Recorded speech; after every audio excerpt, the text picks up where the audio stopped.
Okay. The former Toys R Us chief executive, Gerald Storch. Gerald, sitting next to him, as a matter of fact. You ran one of the biggest toy stores in the world. How would you have handled the present situation if you could expect China-made toys to go up 10 to 15% in price? How would you handle it? Well, first of all, they're not going to go up 10 to 15 or 20% in price. But no, I think this whole thing with the tariffs is grossly exaggerated by a factor of at least 2. I don't know what. Because why did you say that? Because the tariffs are only on the cost of goods. They're not on the retail price. So you put a tariff on the cost of the goods of 20%. It doesn't mean the retail price goes up by 20%, not unless you can buy everything at cost somewhere. Additionally, when they put tariffs on toys back in the first Trump administration, the studies show 87% of the increase was borne by the Chinese manufacturers. China has a huge toy industry, and they have everything to gain and nothing to lose by keeping the sale rather than have it moved to America, like a lot of it will do.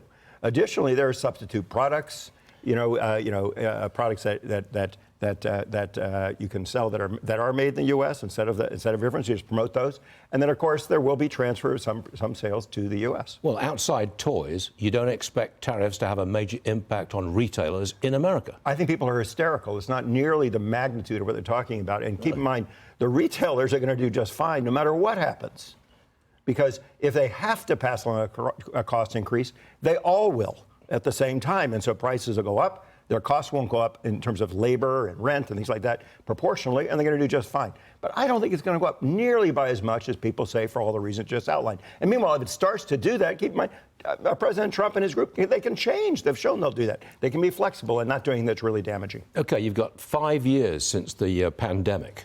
Compare the performance in those 5 years of e-commerce and bricks and mortar retail. Well, e-commerce is a long-term trend and continues to do well year after year after year. By the way, it's not all e-commerce company. Remember, Pets.com or eToys, a lot of them are just plain out of business. I got stories that could take 10 hours about the disasters of some e-commerce companies. But Amazon's been doing great and taking massive share. Meanwhile, in bricks and mortars, what you see is the good companies are doing even better. So Walmart, Costco, which we both love. I was there this weekend. The lines were almost out the door. They were so long just to check out there.